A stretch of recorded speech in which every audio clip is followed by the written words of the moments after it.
I think now it should be working.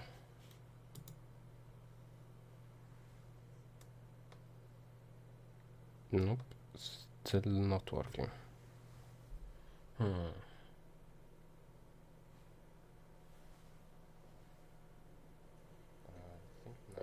think now it should be working. Okay, no, never mind, it's working now. Nope, still not working. But I forgot to have the chat screen on. I'll save that for later. So that's the first coding stream that we have.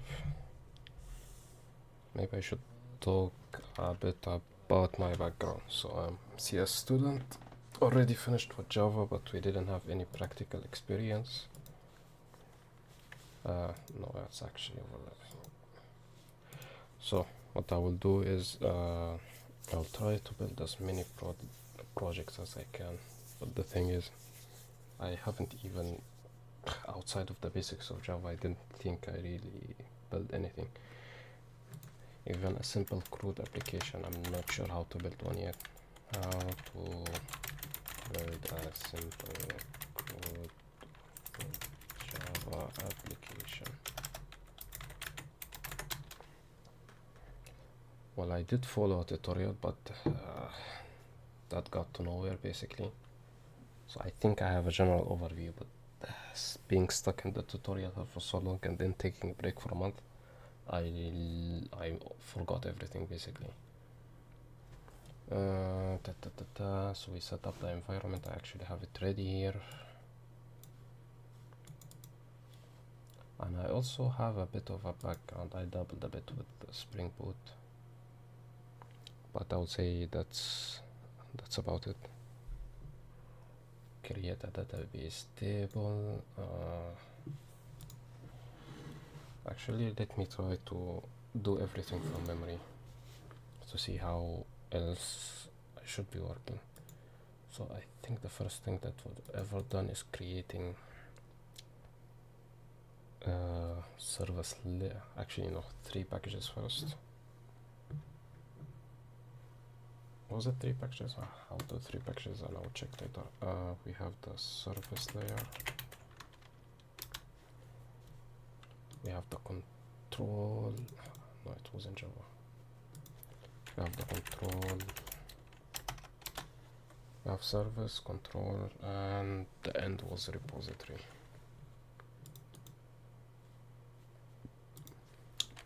Repository. Why this folder structure? From what I understood, that's the structure that most developers use when programming the backend. I forgot what was called. I mean, let's check it. I think it was, yes, called the client architecture. The client. Explain the client architect. Yes, I think it was that one. Architecture in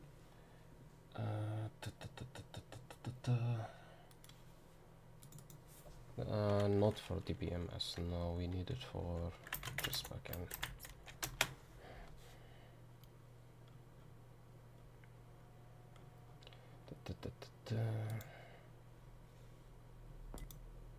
Requesters.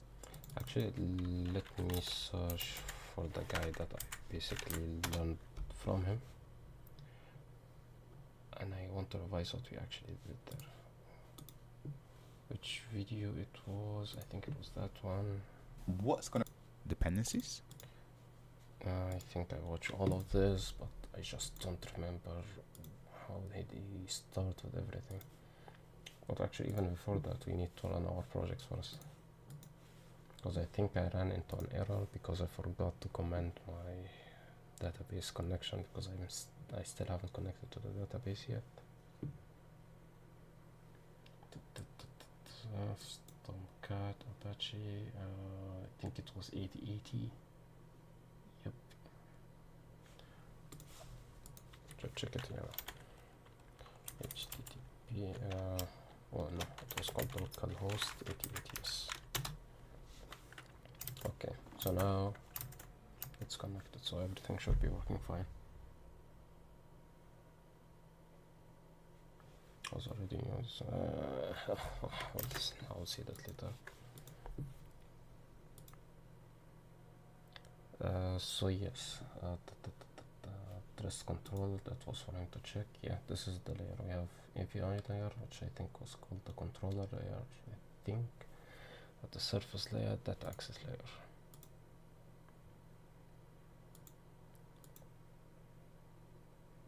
So yes, I think he started from the what's it called, the database first, but I want to see the API first, because I don't remember how he created the controllers to begin with. It's still in the demo. I want to check what folder structure he used. Okay, that's just another dependency in this GPA. Nope. Should have taken some note at least with that. He's working from the database to the front end.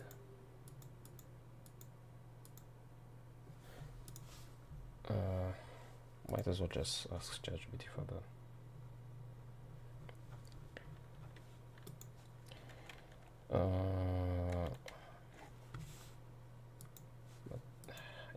I haven't even knew what type of architecture he's using first. Was it here? Nope. Yep, I think around here.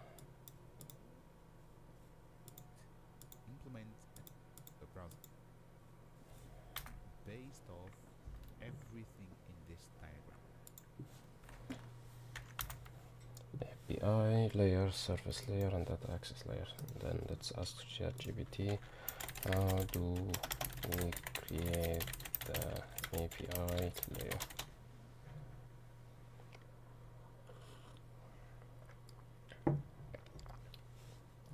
Yada, we'll finish all of that. Create an entity class that's called user table in the database with Spring Data GPA. So it's always okay. So I think everyone is just starting from the repository layer first and then going somewhere else. Okay, might as well follow them. So we need to create a user first.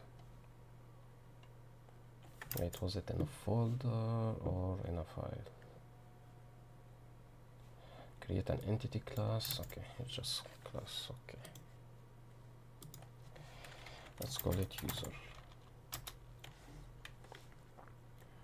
And for the variables, yeah, just simple stuff: ID, email, and string.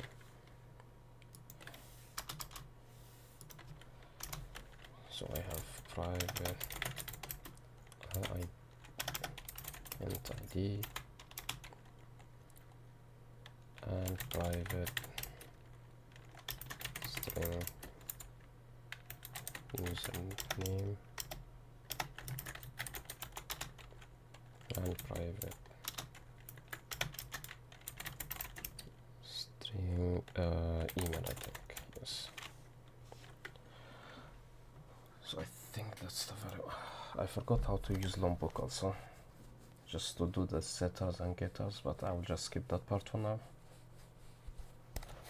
And now for the actual mapping, I will try to do it from memory, because I did it once and then forgot almost about everything. I remember this one having add ID. Nope, I don't. Yeah, it was at ID.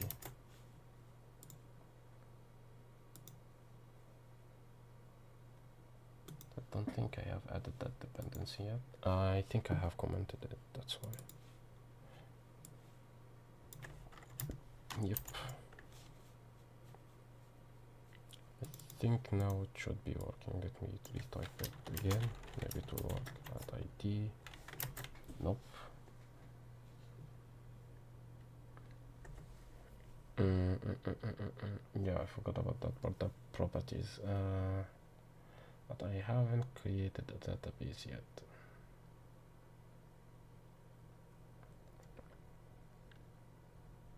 Should I create the database first? I think I should do. That goes into application properties. Let's remove that. Now to open PSQL. I think I have the shell on the desktop. Yes, I do.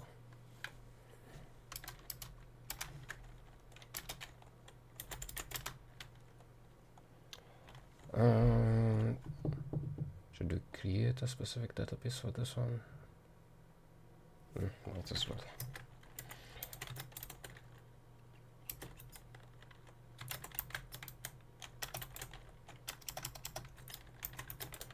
I think I'll just call it test for now. And I even forgot the syntax for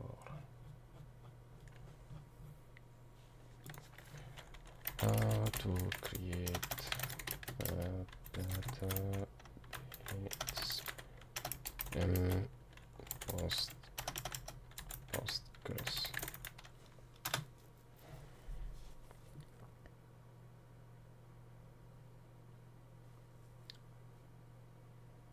Wait, so the command line was correct.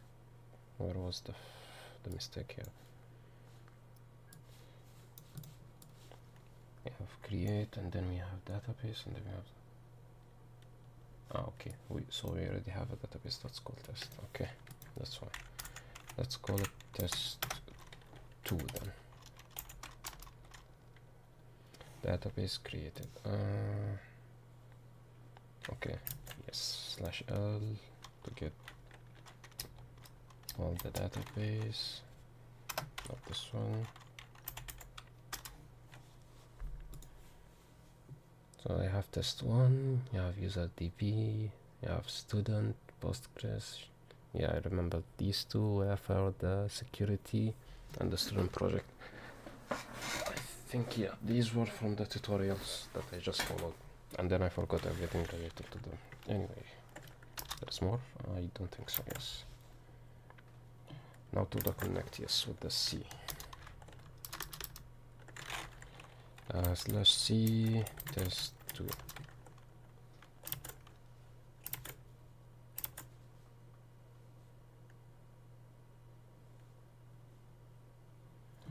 If you prefer graphical, no. PG admin, no. Create a database from SQL script. Grant permission. How do I connect that database to my Java project? Because I don't think we have set it any password for it. JDBC or Java JPA, yes, of course. JDBC, no. We have this already installed.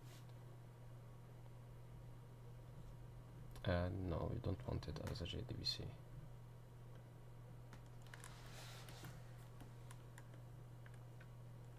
Yes, of course. I forgot the entity stuff. So we have here at entity.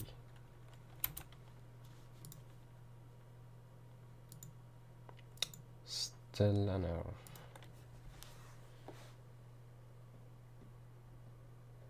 Nope. Also no. I think because I haven't restarted. Yep. Let me remove this and restart the file. Yep.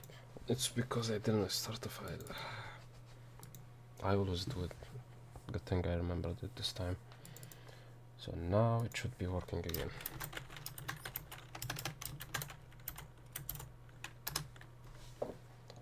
entity here at ID should be org. Import class. Yes, from Jakarta persistent. Oof. I will just copy the setters and getters from here. I don't think I need to be involving myself with this code for now. So it was just a name, not a username. Okay, just change it here. Yes, everything seems to be fine. So we have this one. Now how to connect it. Create a repository. I think if I remember correctly there is a step or you need to connect it first. Don't think it was here.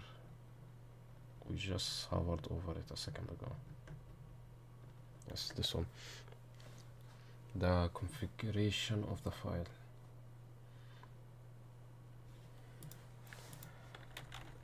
How to configure my Postgres database to IntelliJ.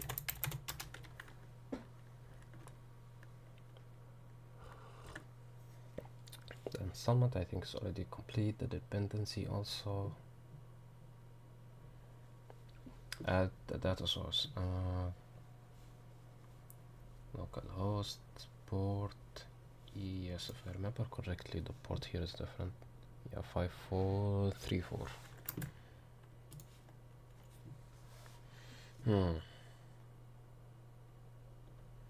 Nope, I need more information about how to make the connection in the properties folder. I missed another. Application.properties, I know what that is. Localhost, yes, this one was the one that made me sit for like 2 hours because the port that the Postgres is using now, I think it's 5434. And ChatGPT maybe because it's a bit older, it gives me that. I should probably memorize that, but I will leave this for later. 34. Your username, I think it's called here Postgres still.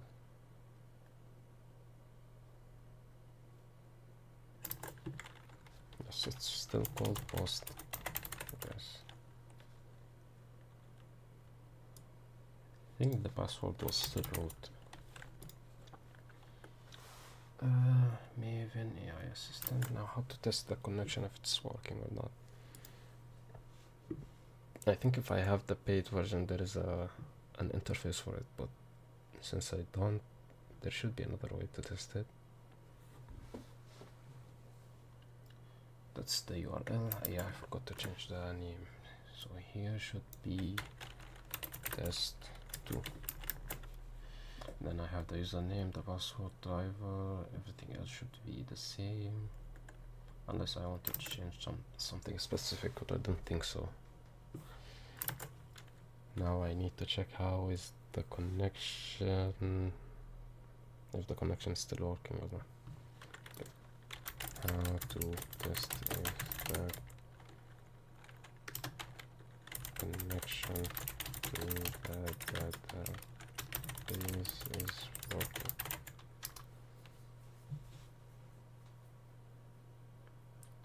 I think we added the dependency. Start your application.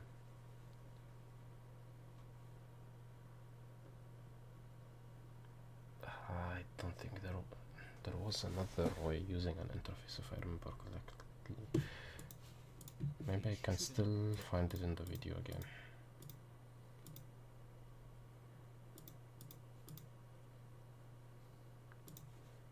Okay, so there was no separate folders, they were just all in the student and then we have a controller and services to all of them. Okay, I remember. So we have per entity, you'll have a separate controller for it and a service. So okay, let me delete all of this. Let's delete, and then delete. Then we have a new package, we'll call it user. Then we'll refactor that here. Yes, refactor. And then we should have user controller, and we should have also user service.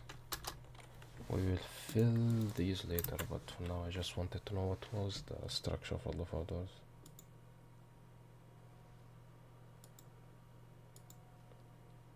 So yes, that's the username, the password, create drop, all that stuff.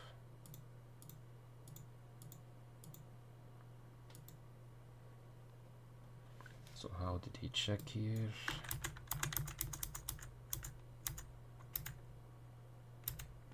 Okay, he just run the program and it should be connecting to it. Okay.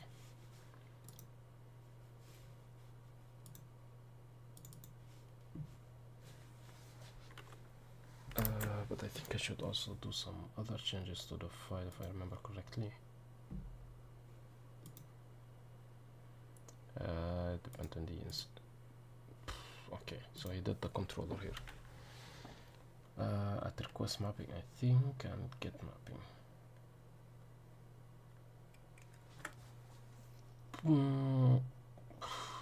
Should we make a get request first? I'm not sure.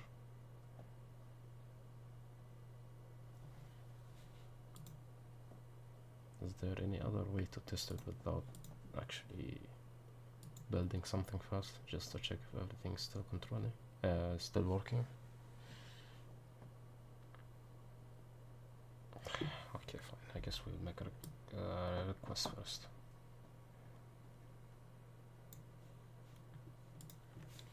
Okay, so before I continue here,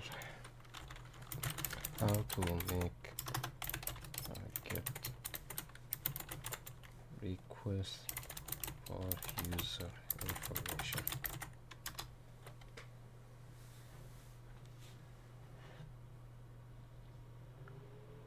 So we have the name, we have the email,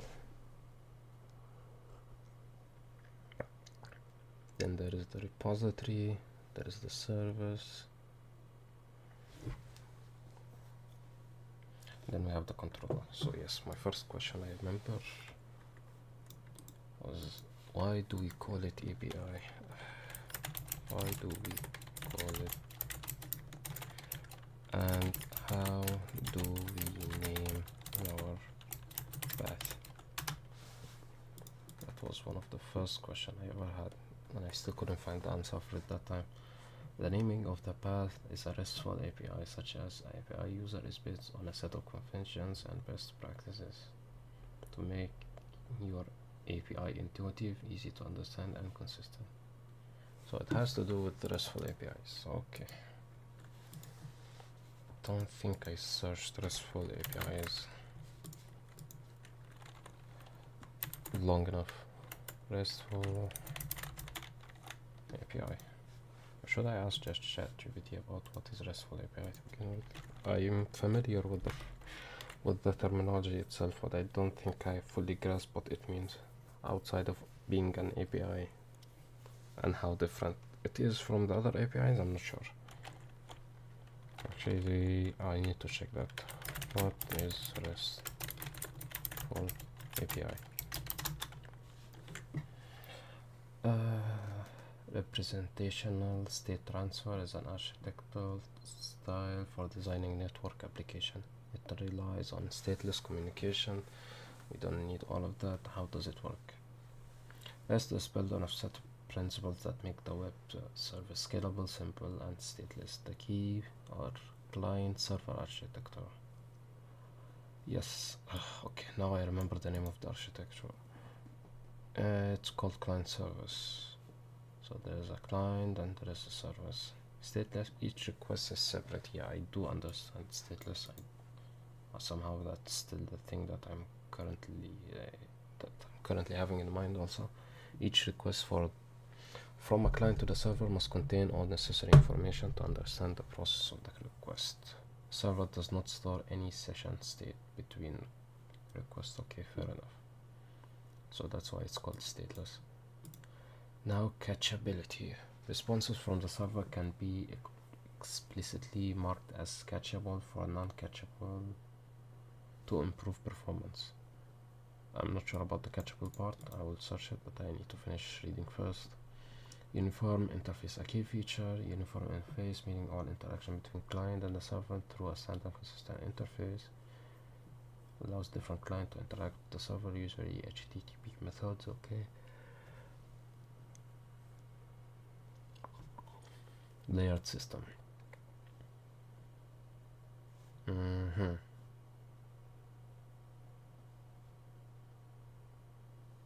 So I have two questions. What is catchability and how does RESTful differ from the other types of API? I'll get to the other stuff later, but I need to understand the difference first, because it's easy for me to mix what an API is and what a RESTful API is.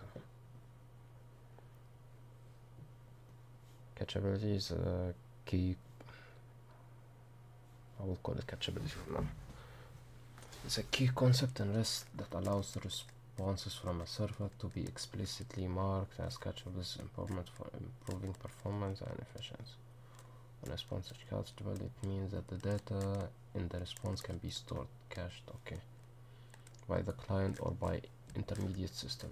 Cached responses can be reused, reducing the need for client to make repeated requests to the server. Okay. How catchability work in RESTful APIs. Header response allow the server to specify caching results, for example. I think, okay, it doesn't appear here. I think I got the meaning of catchable because I keep on hearing that word before. Okay, let's go to the second question. RESTful API is just one of the API design, and they differ from other common APIs in several key ways. Include RESTful SOAP APIs, GraphQL. I think GraphQL is the most heard one I heard after RESTful APIs. I think there was even a lot of tutorial on it online for some reason also. So RESTful, I think it's better to go with the second one. Yes, is a query language for APIs and a runtime for executing those queries with your existing data. Unlike REST, where multiple endpoints represent different actions, okay, allows client to request exactly the data they need in a single query. I'm still not sure about this, but I think I have enough for now.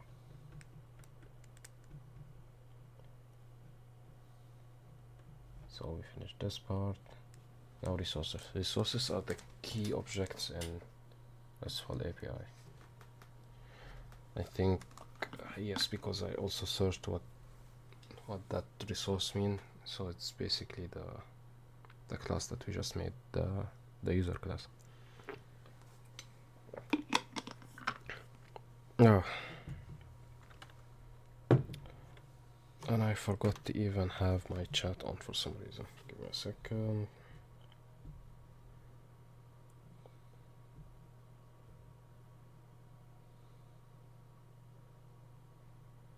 Wait. Don't think the chat is even available.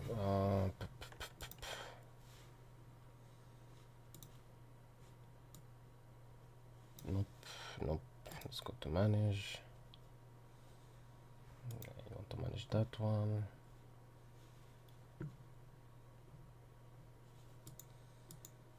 Nope, I have no idea where to search it, so sorry, distractions. What is the ChatGPT tab? Yes. By URLs, yes. How are URLs created? I know it's a convention, but what rules does this convention go to? Designing, create a base on resources and entities you want. Yeah, to break it, but okay.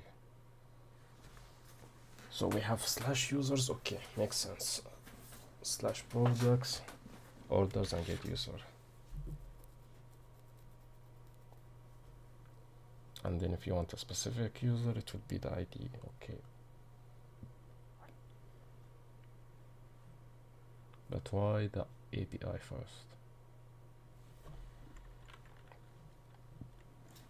Also disappearing, it's no problem. Let me check also why do we have the API here first. Why do we need to add API slash users instead of just slash users?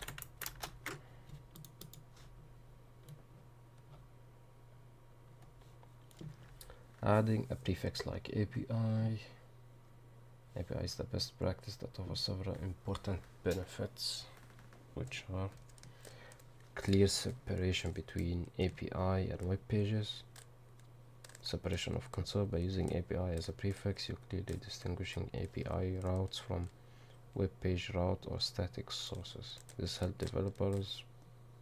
I still don't understand that part, but the next one, API versioning. Make it easier to add versioning to your API architecture. Scalability, security, documentation, multiple client, supporting microservices. Still, I can't find any of these reasons good enough. Yes, this is the one that I'm familiar with. I'm not familiar with how the backend APIs are being written.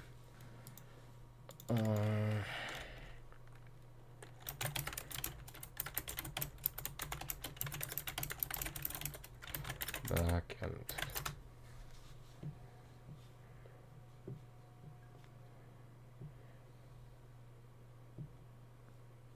The relative path. Okay, there's nothing of it in on YouTube even. Something helpful here.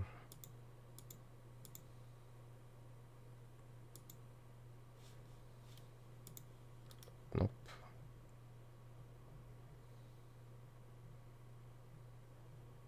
Nope, I'm not talking about absolute and relative path. Actually, what's the actual terminology for this one? Prefix. Okay. Prefix for your else in the backend. Yes, that's a better way to search it.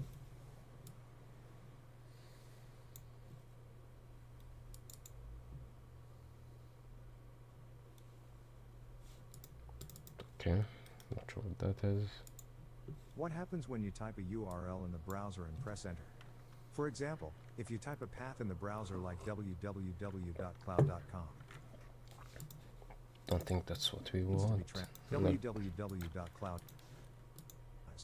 Or try your browser to an command like a path such as sites will make 1 domain name via DNS. Okay, not that part also. That's more network.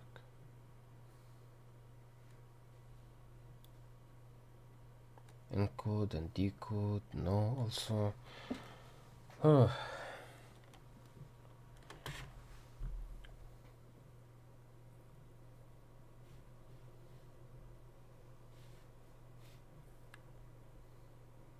Okay, still nothing here, and I cannot understand it well from ChatGPT, so let's try Google.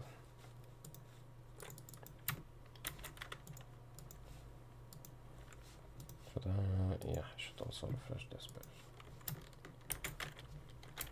So fine. Also searching for an explanation for this part. Path of URL.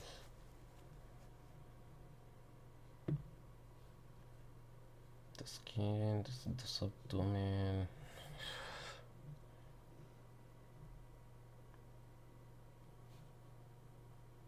That's the post, that's the path, and that mark out the query. I know that part.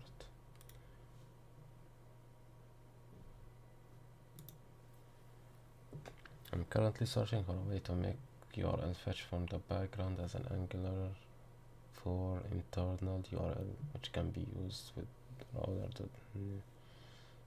Yes, it's always at this prefix. I need a broader term to research. URLs in the backend.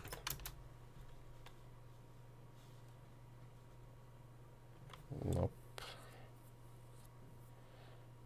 Maybe I should specify the language.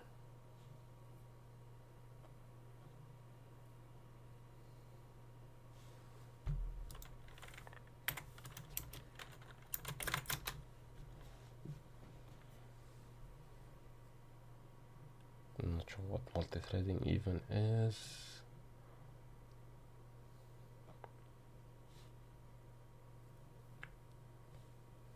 Okay, maybe I should In this just... video, we'll walk through how to call a RESTful API in Java. We'll go through all the different parts of a REST web service call and how they work. Then we'll walk through step by step how to code your Java programs to create I think I watched that video. Assembly AI does here. For example, the first call that we're going to make is to send Assembly AI some audio and have them transcribe it into text. So we can see here that the URL for that particular call ends in a v2/transcript. Yes, what so we're does going to go v2 ahead mean? and I add think it was that version to 2. the end of our URL here. The other thing you'll notice here is this. But why though? Why do we why do we start every URL with a version 2, version 1 regardless, or an API? I still don't get that part. Of URL example. Download this code and get free GPT-4o from codegive.com. Link in the description below. Certainly. In Java, the URL class from the java.net package is used to represent a uniform resource locator, URL, and is very useful for working with web resources. This tutorial will cover some fundamental aspects of using the URL class in Java, including creating URLs, retrieving information from them, and using them to establish connections. ####1. Importing necessary packages. To use the URL class, you need to import it at the beginning of your Java file. ###. I don't think I'm using the URL class.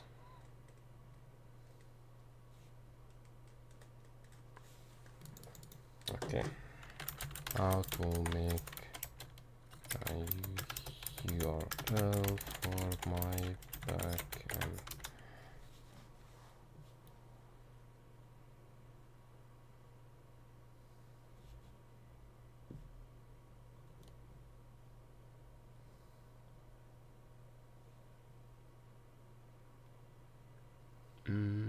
Not that.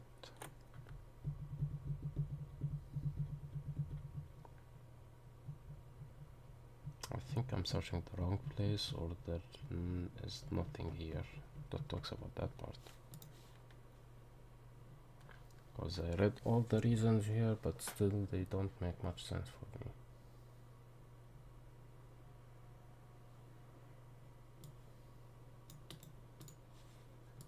I should try something else also. An application programming interface, or API, is a way for two computers to talk to each other. Using an API is just like using a website in your browser, but instead of clicking buttons and filling out forms, you write code to explicitly request data from a server. For example, we could visit the NASA website to look at asteroids, or we could use their REST API to request the raw JSON data that is shown on the screen. Now, most APIs in the world are RESTful, which means they follow a set of rules or constraints known as representational state transfer, which has been the de facto standard for API development since the early 2000s. A RESTful API organizes data entities or resources into a bunch of unique URLs. Well, technically not URLs, but URIs, or Uniform Resource Identifiers. Wait, so it's URL. Wait, is that an L or an I?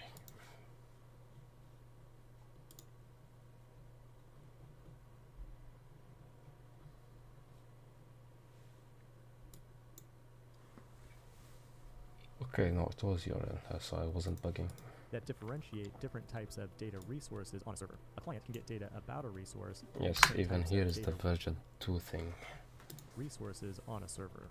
A client can get data about a resource by making a request to that endpoint over HTTP. The request message has a very specific format. Most importantly, the start line contains the URI that you wish to access, which is preceded by an HTTP verb or request method, which signal your intent with the resource. A GET request means you just want to read the data, while POST means you want to create a new resource. Patches and I repeats. think The I read is for understand reading data, all along of with any that. methods beyond those. Below the start line, we have headers, which contain metadata about the request. The accept header can tell the server you want the data in a specific format, or contains a status. After this API, each other has been rendered sec and easy to create diff code to an empty run variable for API hasn't defined it to list as a into the terminal and it's set up yet, but decurl from the command line insomnia or status code, meaning that page was not found. At this point, we know our API is working, but debugging it in the browser is usually not the best option. There are many different ways we can access our API. We could use curl from the command line, we could install a VS Code extension, or we could use a REST client like Insomnia or Postman. I'm going to be using Insomnia throughout the rest of this video because it provides a really nice way to format your request and also view a history of all your interactions. From Insomnia, we can create a new request, then simply paste in our URL. Nope. So no idea.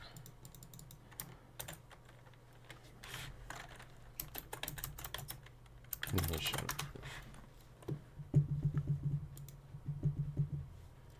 Each request to the backend is executed by the controller.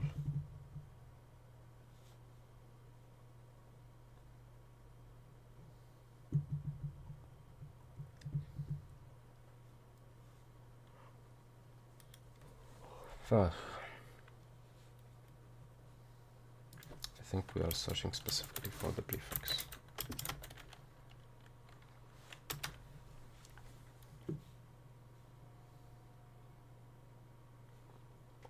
Nope. Nope. Also no.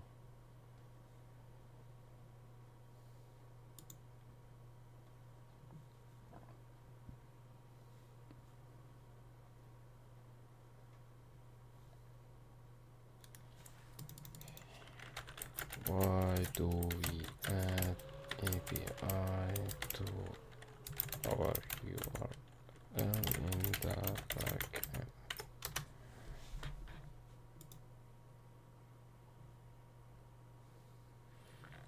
Adding an API to the URL is a common practice to facilitate communication between different software applications. I have seen already ChatGPT tell me that, but why exactly? When you append an API to your URL, you are essentially specifying particular endpoint that can receive and process requested and return response. This allows exchange of data. For example, front end make a request like where API is the endpoint that handles request and returns request data. This endpoint is part of the backend API, which is designed to ensure that it can communicate to the backend surface. So, how about I frame my question a bit differently? What will happen if I didn't add the /API to my URL in the backend?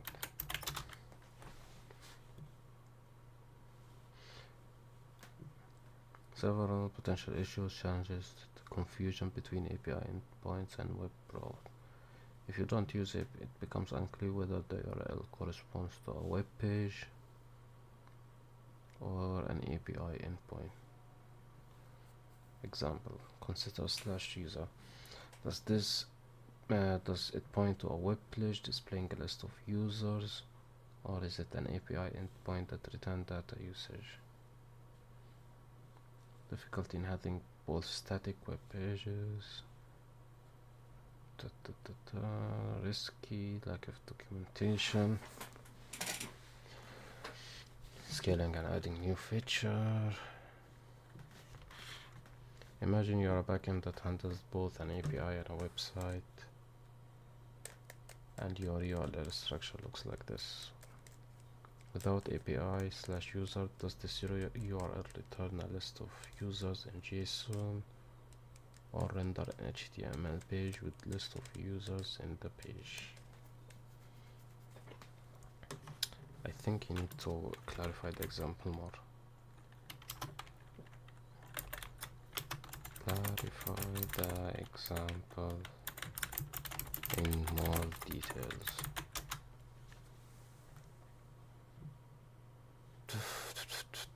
Imagine you have a web application with the backend serves the dynamic content. The same backend provides a JSON format. Let's assume your root 1 users, which is okay, displaying the page. It could be an endpoint. I still don't understand the first point. What do you mean by displaying a web page or API endpoint JSON format? Give me a detailed example.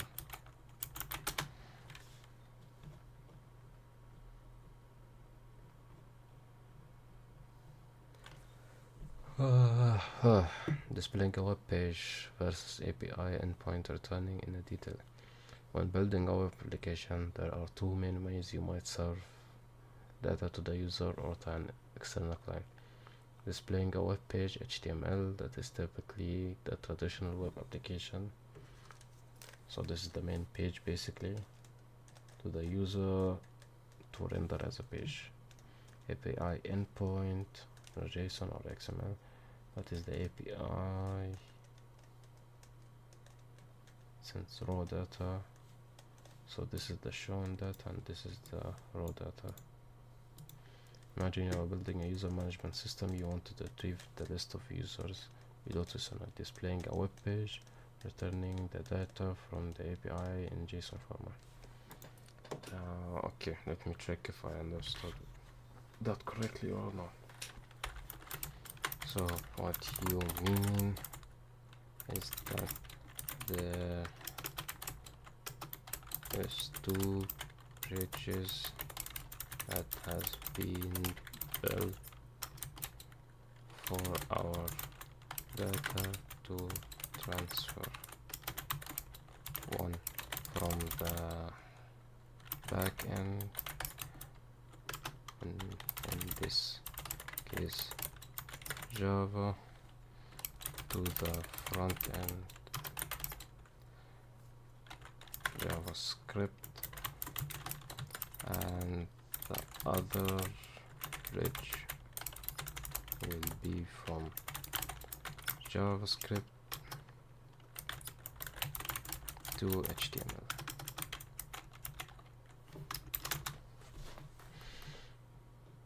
I use the bridge analogy just to remember how APIs work. It's the only way that I'll be able to memorize them. Yes, okay.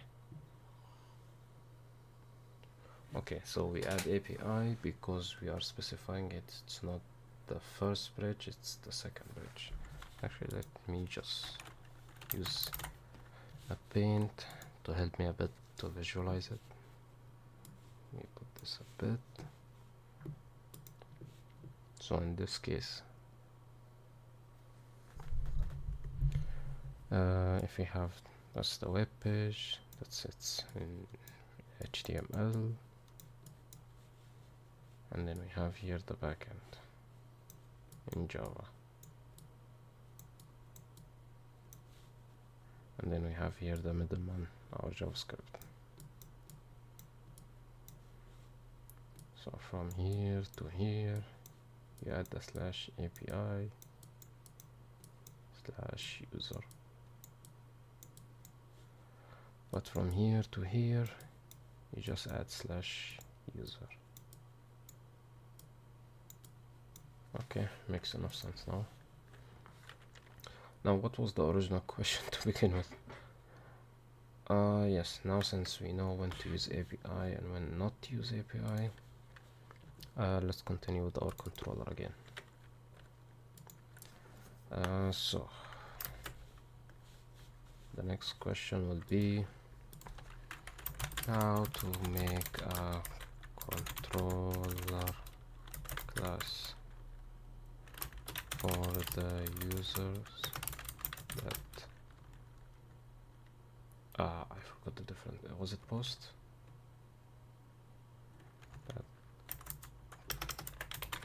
create a user information. To create a control class, define a user model, repository, and then controller. Okay, they are still going from back to front. I forgot about the repository for now. This is what I'm searching for.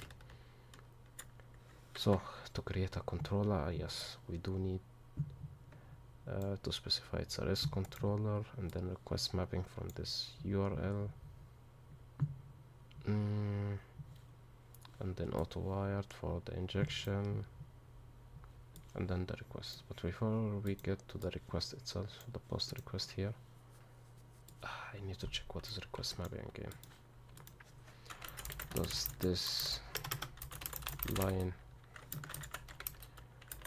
create the actual URL? Yes, that line request mapping defines the URL path from the controller. However, it's not actually the base path. That's depend on the root URL of your application. This annotation is used as a class level. Suppose your Spring Boot is running on a local.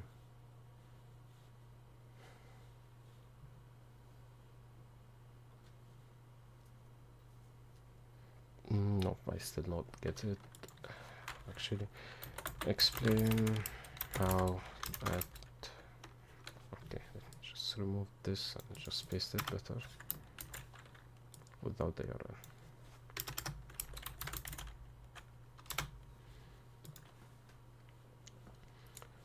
Is an annotation to map HTTP request to handler methods of Spring Boot MC controller. What is a handler method? I think I got what he meant, but I still need to make sure. All of that's garbage. The basic usage allows to map URL pattern to a method in a controller. This means that when a request is made to a specific URL, the corresponding method will be executed. Okay.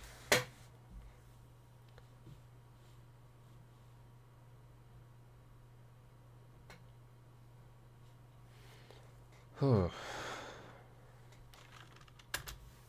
need to check about the handler name.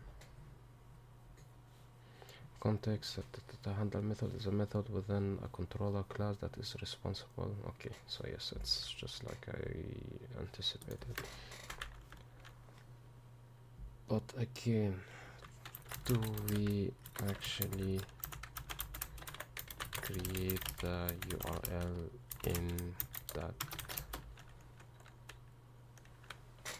Not in that, but with that annotation.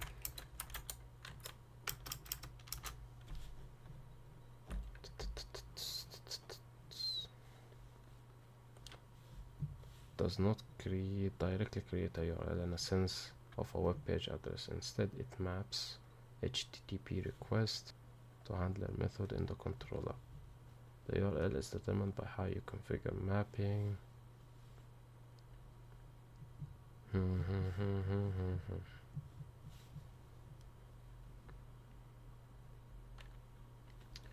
So okay, so it doesn't directly make it, it just map it.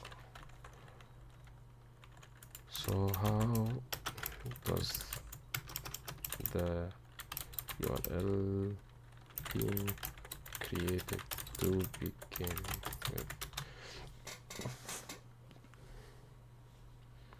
The URL for your application is created based the URL also no.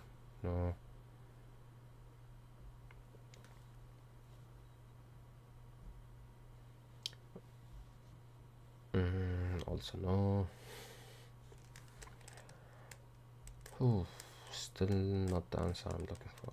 It's still mapping. Mapping, it means that there is something existed to begin with to map it to something new.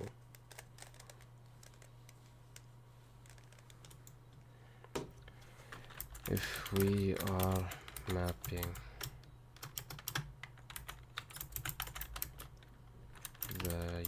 URL. How was the URL created to begin with?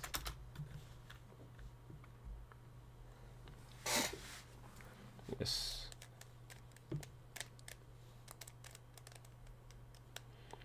Okay, this comes from the web server, Tomcat, and your application configuration. The root. This is the part of the URL that's defined in your application controller. How is the URL created? When you deploy your application, it's hosted on a web server. In this case, I think it's the Tomcat and port 8080. Okay, that part is clear. Context path is a part of the... a lot of reading today. Part of the URL and often corresponds to the name of your web application. For example, if you deploy application under directory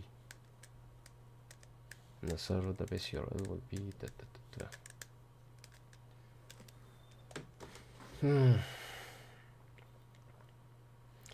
Once the base URL is determined by the server, the root path is created by you in your controller. So we do create it basically from scratch, but the base URL, which we do not need to specify, is created here. Okay. The base URL is provided by your web server, which is, in this case, it's this one. Okay, I think I understand enough about it. So I think it was, yes, we need the annotation. Add controller, because it is on controller. And good thing that they added import also did. And we have get mapping. And the URL will be, we have slash API like we just said, and slash users, or user in this case. I think I have a syntax issue. It's called request mapping, sorry. The get and post and the other stuff is in the class itself. Okay. Pretty sure that I will never forget it like that after all the research that I just said. Now we requested the mapping that we will be needing in this class. Now to actually write, the first thing that comes to mind when creating something is, yes, the user will have an username and an email, and then they will post it to the backend. So that's to get users. Okay, if a user was created in the front end and I wanted to make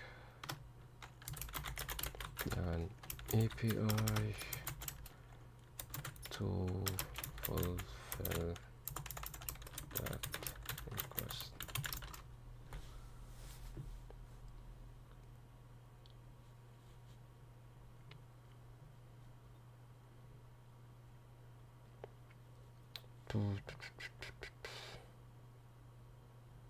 I'll leave the HTML part for now.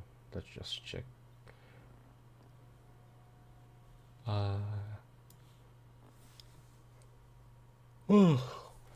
I mean, for the auto stuff and for the dependency injection, I think I already researched that a lot. So this is a post request.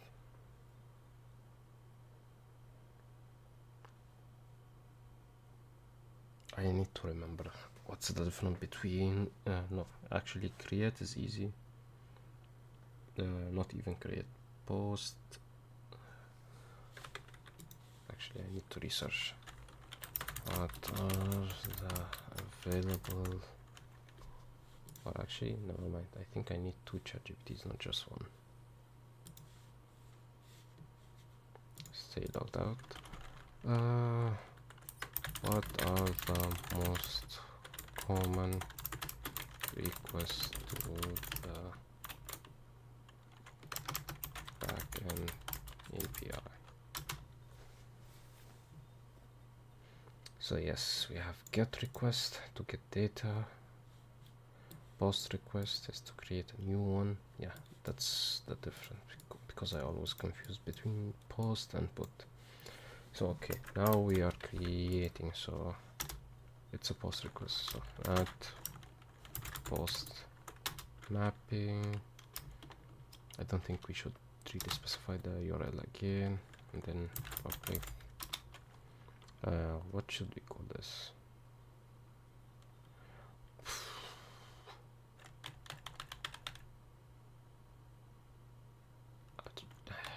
Just call it post user.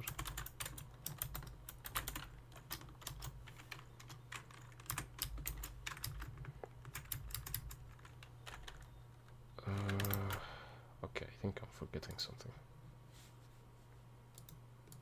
We don't need this also. Let me bring this here. Okay, that's the HTML file again. That's the repository. Nope. Should go up.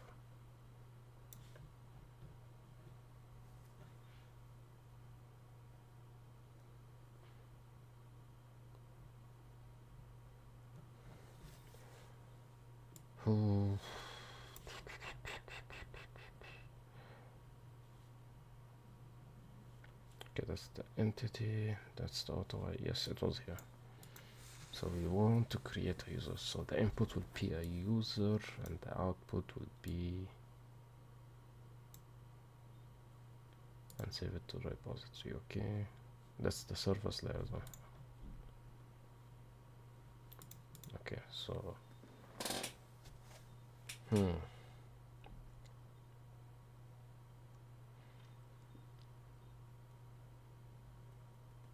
I don't understand what this means.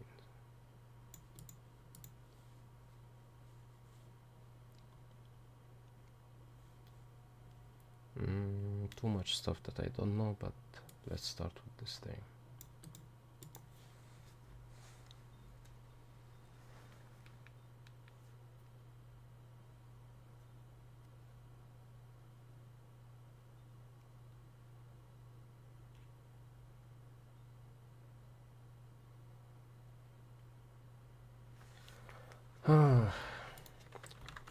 This line. What does this line even mean?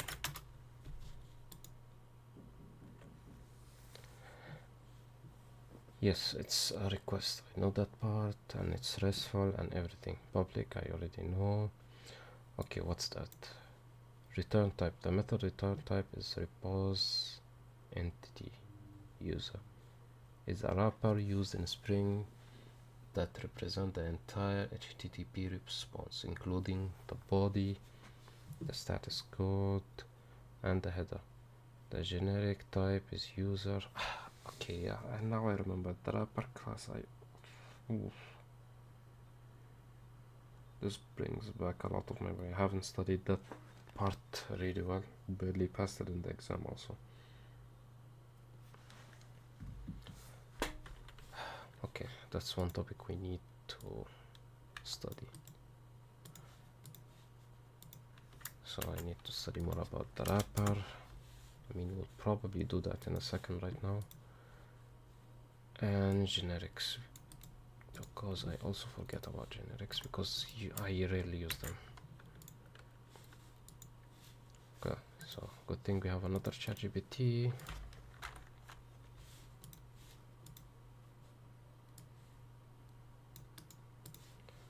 And I will ask him to explain to me the wrapper in this context.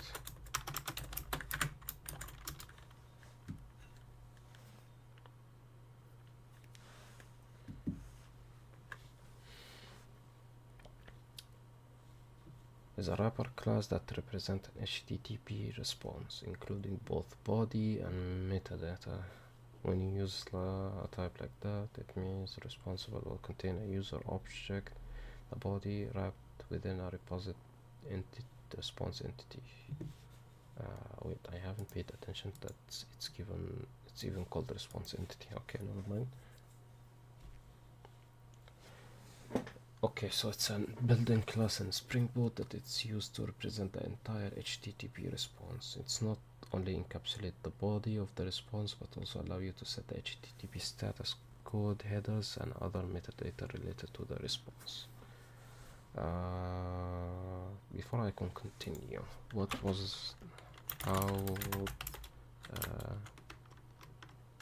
HTTP response look like?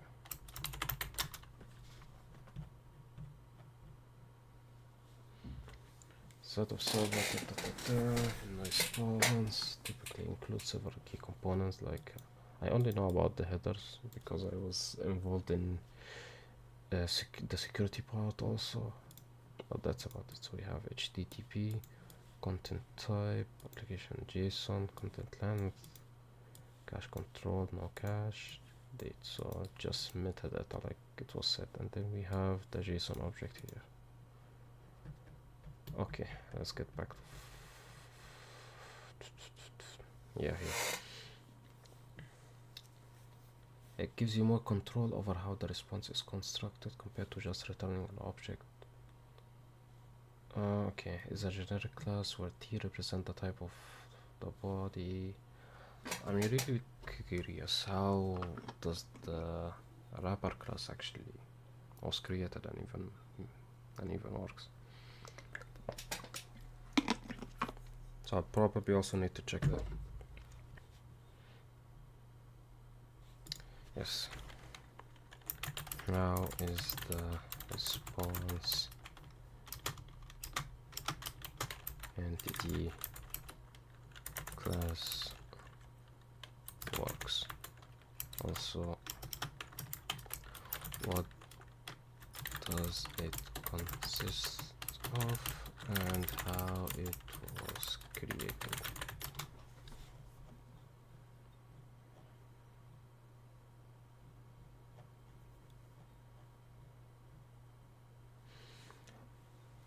Powerful and okay, it's a container. I think it was a design pattern.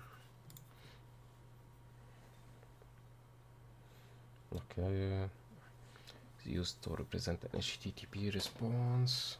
We already seen an example for that, because it will be useful to have all the information, and maybe we can manipulate it later also. Response entity, hold any type of object.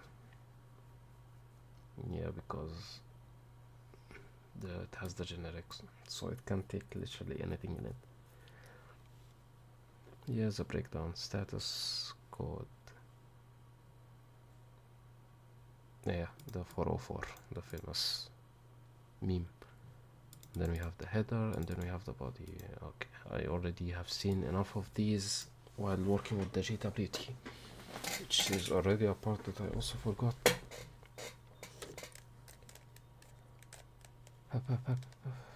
The most basic constructors. I didn't mean constructed as this, but wait, I also need to check, is the container is a container plus a design pattern.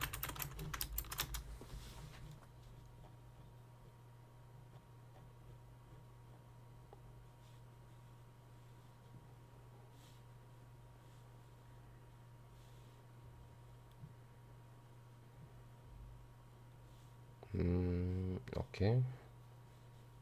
A container class typically refers to a class that holds or manages a collection of objects.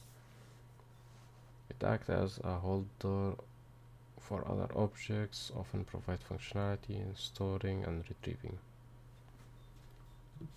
I need to check the documentation for that. class to understand how it works.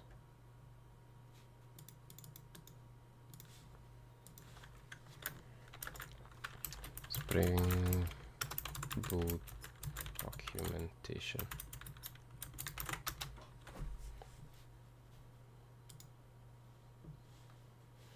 Oof, that's right.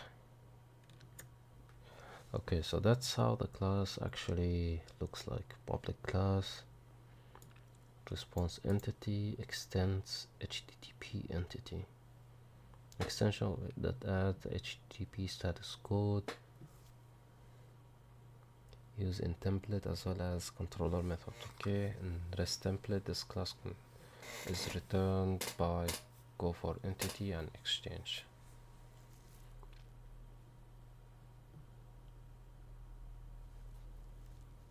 Okay, now I'm getting in a territory where there's a lot of stuff that I don't necessarily know what it means.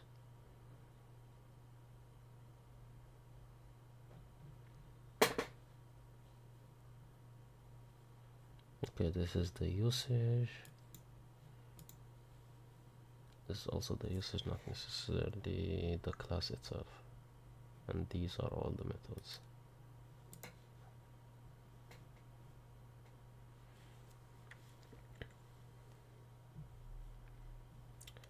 They present the whole HTTP response status code, header and body.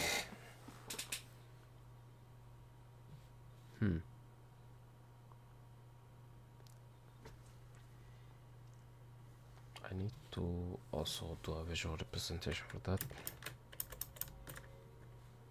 I want a clear page. It's been a while since I used Paint.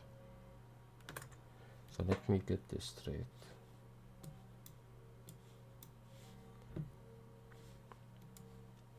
This is the back end. This is the front end. F and B. Then we have the HTTP requests coming from here and here. And we are doing a post request.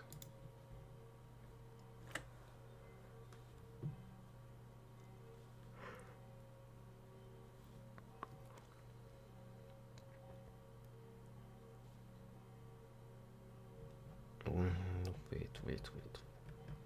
If we're just posting, why are we giving back a response?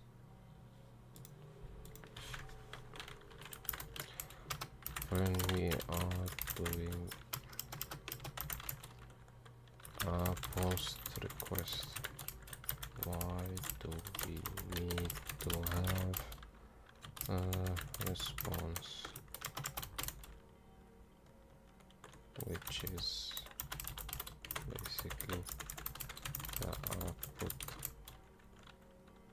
of the mentioned line?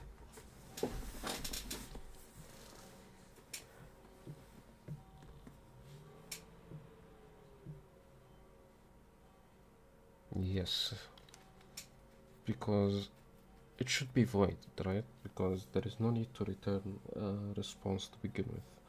If we are just posting usernames, not just the username, the user details to the database, it should be one way only, not two ways. And by two ways I mean like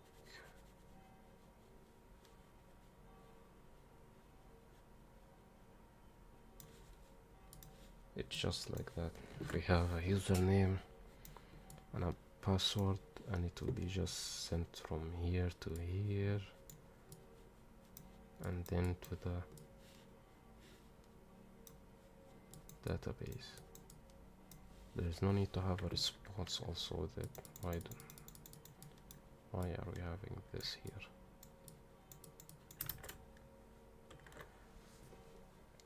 When you perform a post request, you are sending data to the server to create or modify.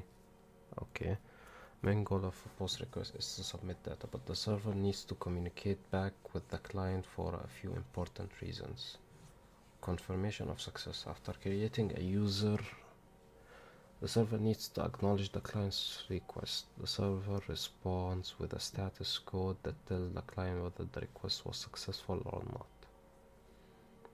In the case of successful user creation, the server would return 201 stats, which is part of the HTTP request like we just seen in the example.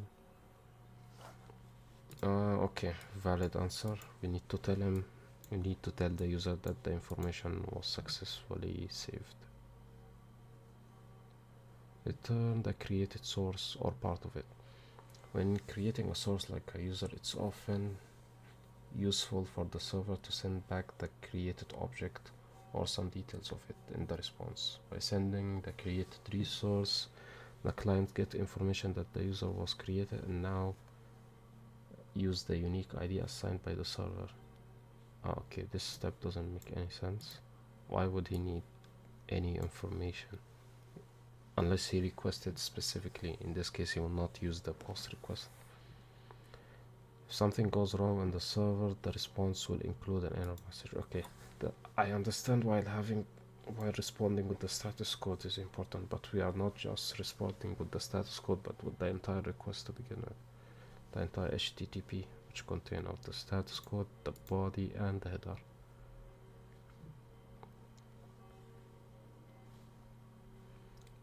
Client confirmation. Okay, another question. Why do we need to provide back the user information?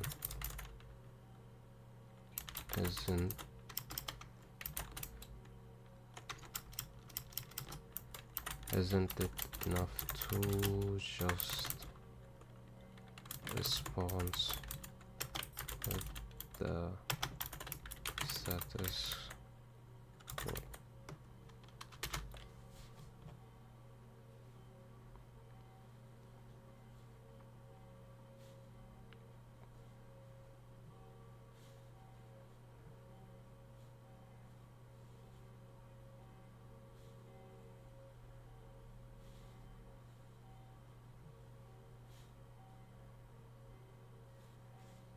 Okay, no, that doesn't make any sense. Why it's good to practice and send back the information along with the status code, and then you ended here returning the created user data completion. No, still doesn't make any sense. Avoids redundant API calls. If you only return a status code, the client might need to make an additional request like to fetch the user details, which adds unnecessary overhead complexity. Does it? I don't think so. If the client didn't specifically request for his data back, which is in this case the email and the username, why are we giving it to him? If it's unnecessary, then just remove it. Why have it? One of the main resources to return the created user data is the server typically generates an ID,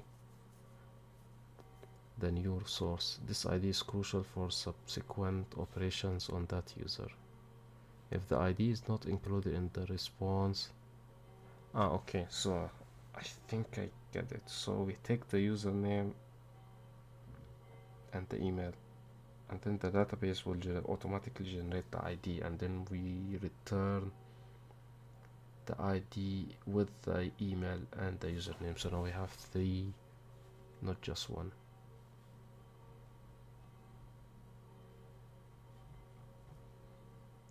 Okay, in that case, well, I mean, in that case you can still just return the ID only also. Client needs the full resources in some cases. We will get to that, but I need to read more about the ID. The ID is not included in the response. The client might not know what newly created user ID is, which could require them to make another API just to get the ID. For example, the client might need the user's ID to create a new relations without an API. Okay. In some cases, at least. Okay. In some cases, the client might want a complete source to display on the UI. Those can include information that client initially sent in the post request. I mean, may is not a good enough word.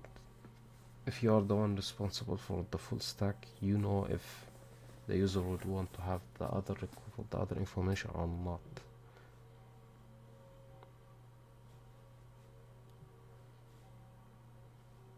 Returning the user data as a part of the response of the post request make an API more efficient by reducing the number of requests. Is it though? Let me think.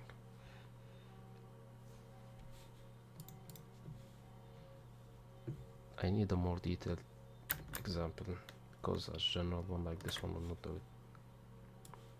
it. Let's say I have a web page and I did fill my username and password. Then I send it to the backend. Now the other page that will happen is just the main service of the website, which doesn't necessarily include, unless I open the settings, for example, and I open it again to see it. Only at that point will I need the response back. Wait, does it get cached or something after sending it? What happens to the response of the post request? Does it get saved somewhere and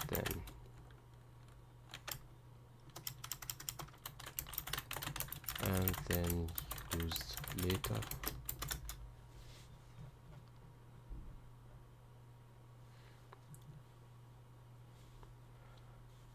When you send the post request to the server produces the request and send it back a response. The response typically includes status code and the response body and the header. The only use case I seen for the header is related to the security part of the JWT token. The body exists of the information that we need, and the status code is the most important one in this case. Once the server sends the response back to the client, the response is typically used immediately by the client. Here are a few steps involved. The server responds to the client receives the response containing the header. The client will handle the response based on the business logic defined. For example, if the status code is true, the client may show a successful message. The status code is bad. Okay, makes sense.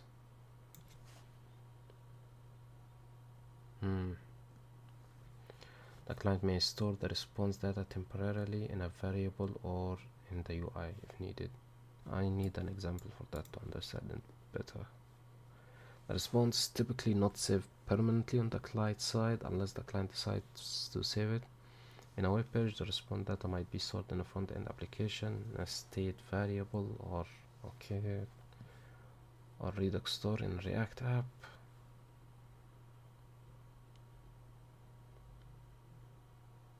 Okay, an example finally. So we post this, the server responds with the ID and this here.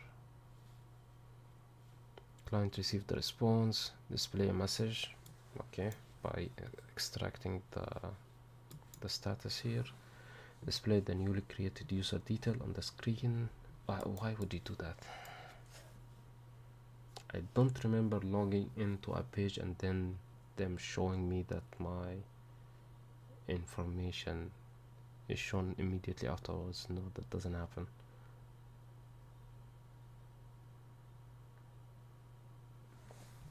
Yes, that's the issue I have here.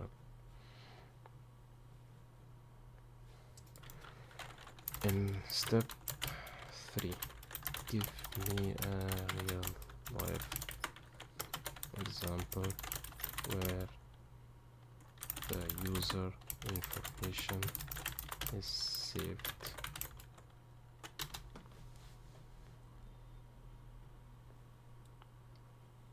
Yes, registration is the thing that comes to mind when talking about this. Let's say the register,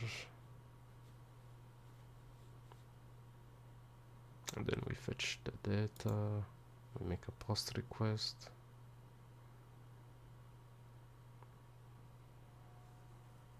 It's sent to the backend.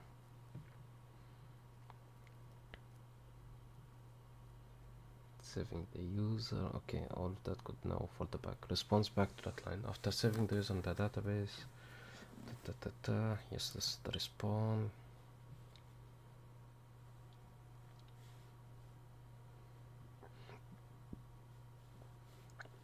Is now saved in the database and can be used later for different operation. User log. When the user logs in, the system can retrieve their information by checking their email.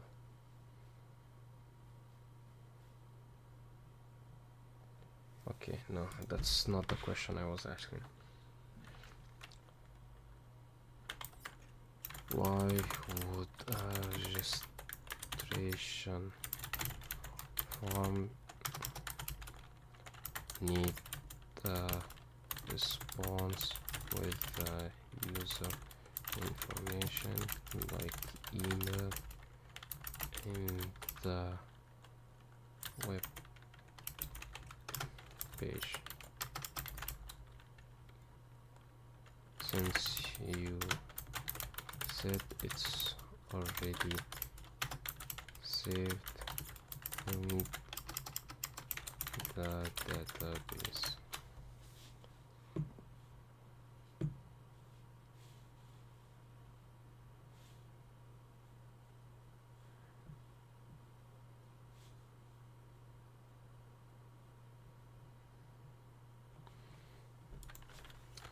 Okay, still doesn't make sense.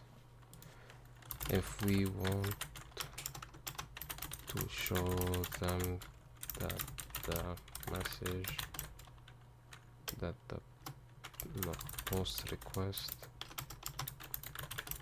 was successful, why can't we just send the status only?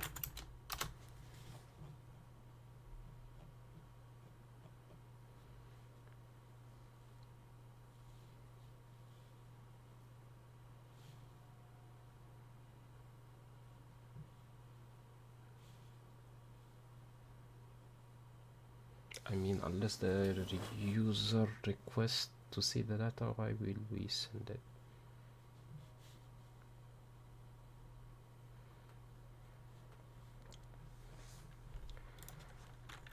Give me an example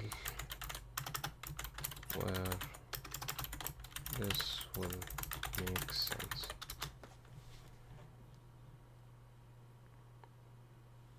You fill the registration, you submit the form, the backend server.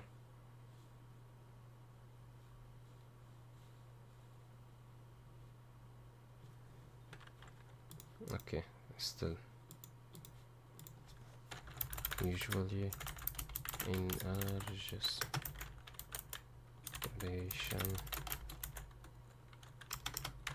you don't see the user information until you access it in a specific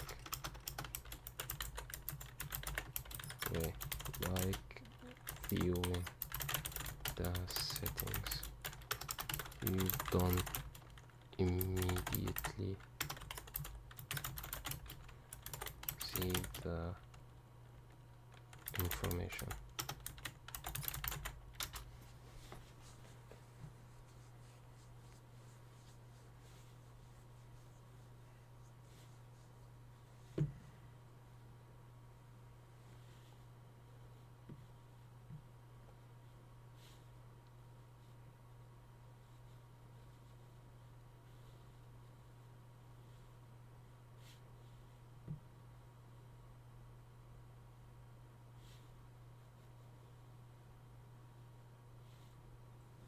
Yes, why return the user? Even though it's true that you might not immediately see that, there are still reasons why it's beneficial. If you are building a single page application or a model page that doesn't refresh page, might be needed immediately to display successful. Again, example, after submitting the registration form, the user is greeted with a message like "thank you for," and not necessarily, and no, it doesn't happen often. No. For in most cases, no, you don't need to make a specified message of confirmation with the user's data. That's why. Let's check B. It's built with the frame and then can handle the user information immediately after they register without the page link. You can use the returned user data to pre-fill the profile page or store it in the base status. For instance, after registration, you might store the user data in a session or a state management to keep the user logged in across different views. Yes, okay, that makes sense. So you do need to store it in a session afterwards to keep the user logged in.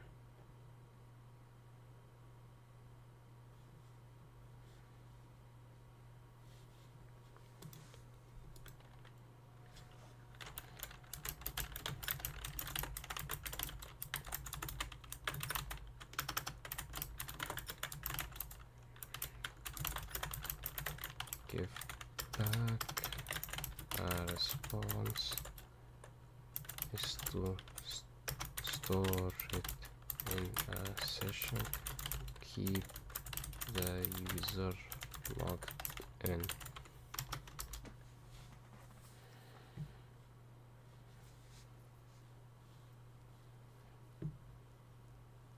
Okay, now it makes sense. The other reasons, no, you don't need to.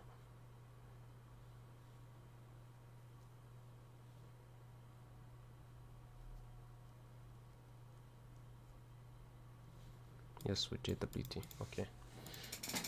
So you do need to send it back just to be able to keep the user. I think we'll get to that part later, so I don't think I need to research it even more. But okay, that explains why we will need to hear what is called entity. I think it was called something entity.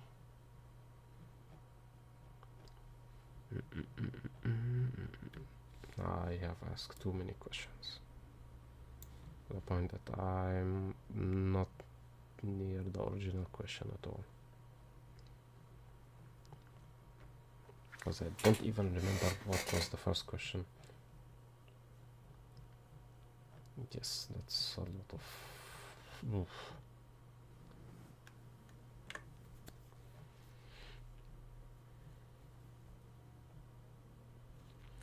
Yeah, it's called response entity, and that turns an HTTP respond request for the request that we got. Okay. And it's a wrapper class, and it takes generic, and in this case it will be from type, it should be user. Yes, it's user. So that's thing that we will respond back. So the return should be with a response entity of course type. How do you even manage to do that? Return new. So we are making a new response entity, and then we do the saved user http status dot created. Okay, so now to the second part.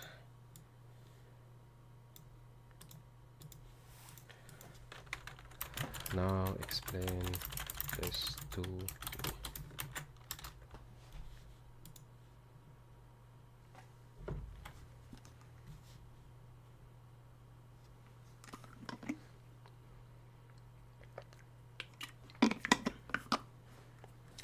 It's typically used in Spring Boot for handling I get this part and I get this part. I'm not sure what HTTP status dot created means. I want to check that. Is an enum, okay, constant from Spring HP status class. It represents the HTTP stats created. This code is used when resource is successful and created. I want to check that.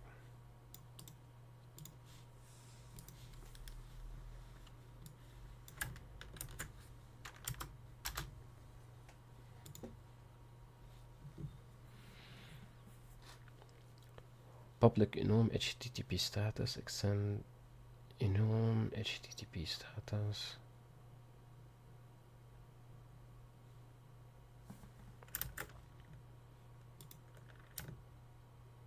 Okay, I forgot that I can just check the class immediately from here.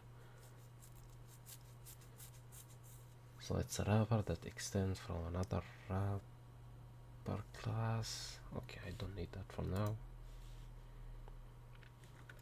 What I do need is this.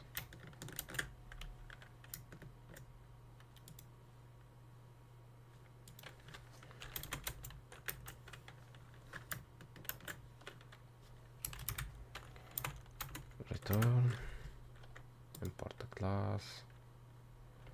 Then I need to check what this class looks like. Also remove this.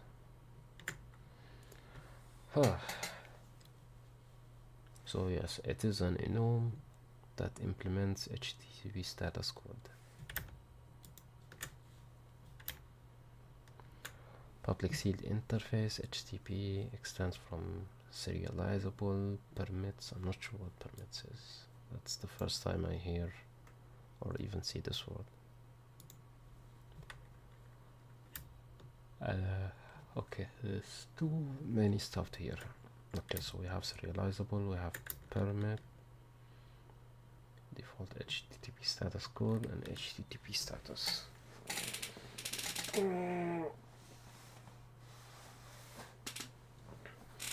If I dig too deep into this, I'll probably take a while to just get back.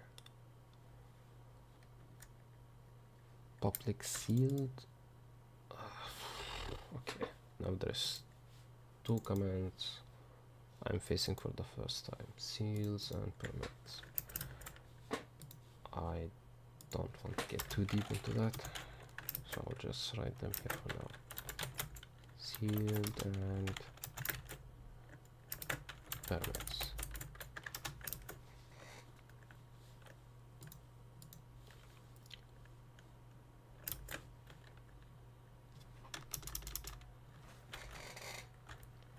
I'll call this stuff to Google,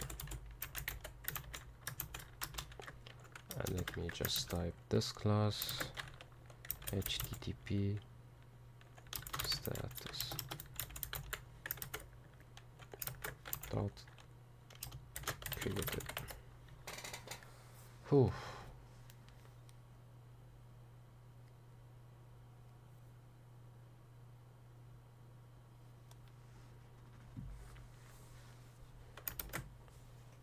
I have this class that I don't understand, the enum that's extend from this class that I don't understand, that also extends from this class and permits these two, whatever permits actually mean.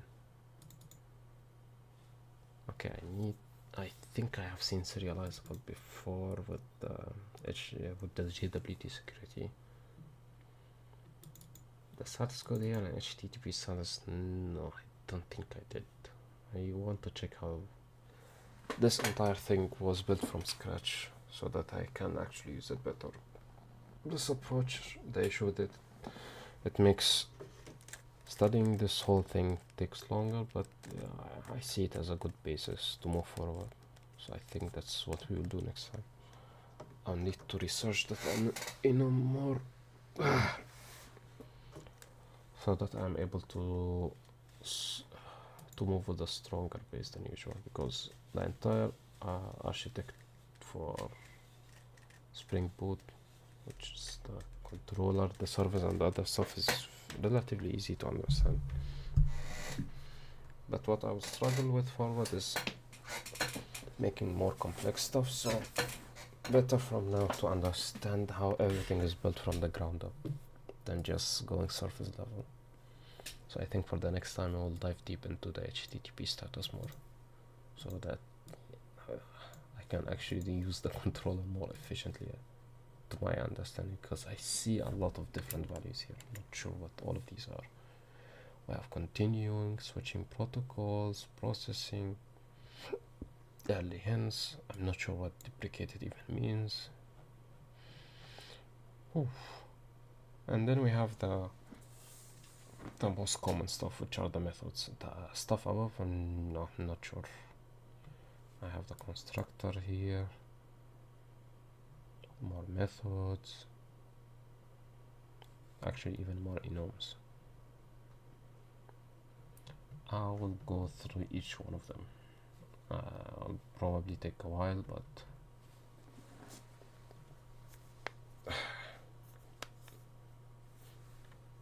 probably a week, yeah, even longer maybe.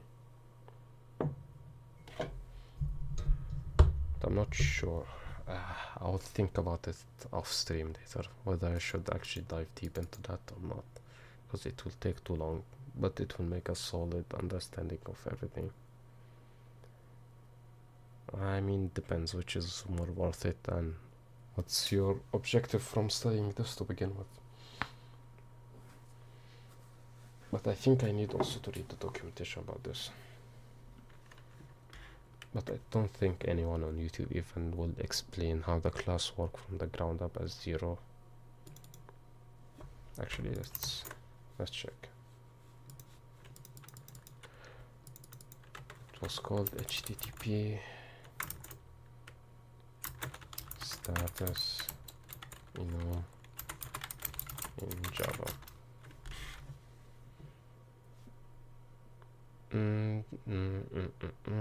No, most of them are just explaining what enums is.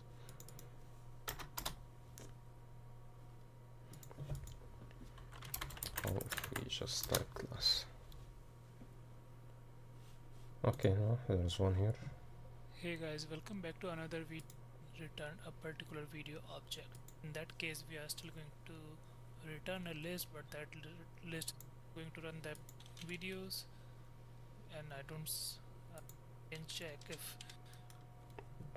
Okay. Hello everyone, welcome to AJ Programming Solutions. So in last video we have created this REST endpoints. Okay, so there are some videos about it, but not that many, because it's, yeah, the issue with YouTube.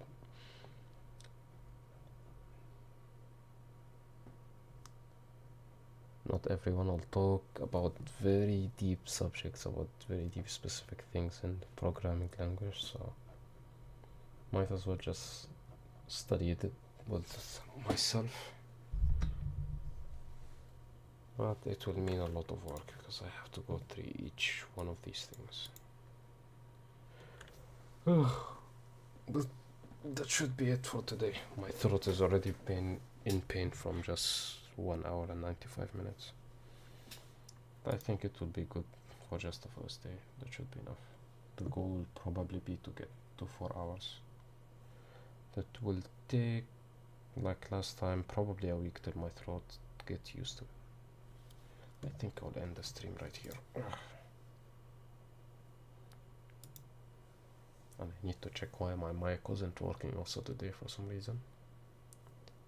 But that should be it.